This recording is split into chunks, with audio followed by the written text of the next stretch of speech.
Hello, my name is Moisés Kaufman. I am a playwright, a director, and the artistic director of Tectonic Theater Project. And I am honored to have been asked to address you today in World Theater Day 2026.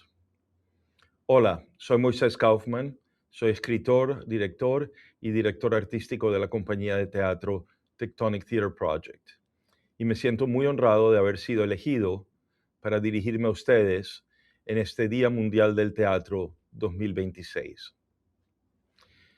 There are moments in history when the world feels as though it is breaking apart, when language itself becomes unstable, when facts are contested, when communities fracture along lines of fear and suspicion.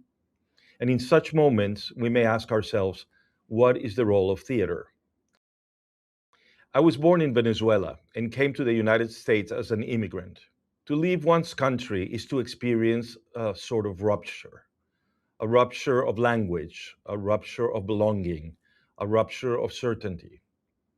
It was through this experience of displacement that I began to understand theater not simply as performance, but as a space of encounter, a place where identities can be examined rather than assumed. My life between cultures taught me that the act of listening across difference is both fragile and transformative.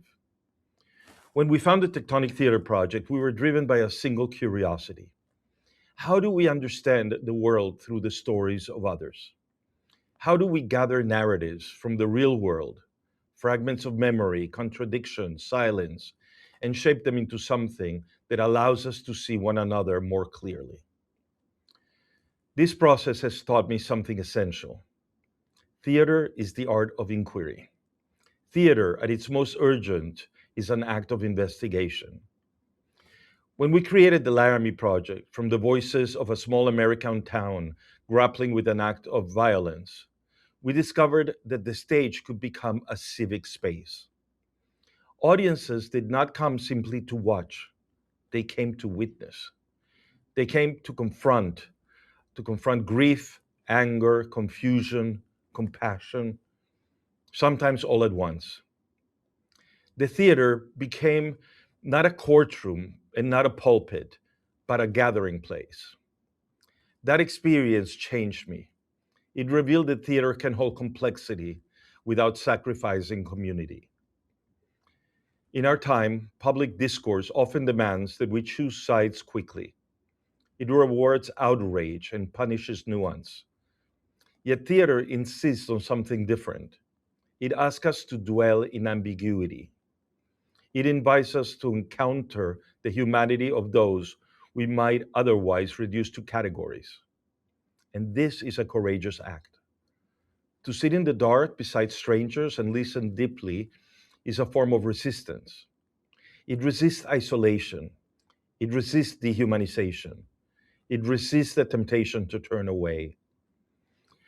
In a world mediated by screens and algorithms, this shared tribal experience is radical. It cannot be paused, scrolled, or muted. It unfolds in real time, and we are accountable to one another within it. I have often reflected on the word tectonic. It refers to the forces beneath the Earth's surface, slow, invisible pressures that eventually reshape landscapes. Theater works in a similar way. It may not create immediate transformation, but it exerts pressure. It shifts perception. It unsettles assumptions. It opens cracks through which empathy can enter. And empathy is not a sentimental concept, it's an ethical practice. When actors embody other people, they ask us to imagine what it feels like to inhabit another life. That imaginative act is foundational to democracy. A democratic society depends upon our capacity to see beyond ourselves. Peace, too, depends on that capacity. Theater does not provide solutions to global crises. It does something both more modest and more profound. It creates conditions for intimate encounters. Within the space of the stage, we practice holding multiple truths, and we train in empathy. These practices are not separate from civic life, they are essential to it. In this World Theater Day, I think of theater makers across the globe, in grand institutions and in makeshift spaces, in cities and in villages, in times of stability and in times of great conflict. I think of artists who create under threat, those who speak when silence would be safer, or who gather communities even when resources are scarce. Their work affirms something fundamental. The human need to tell stories and to hear them is irrepressible.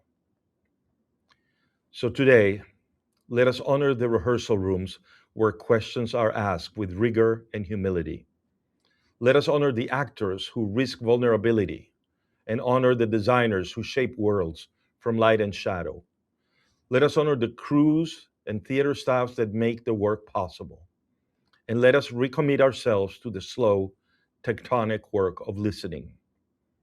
If the forces beneath the surface are powerful enough, landscapes shift. Let us keep asking questions.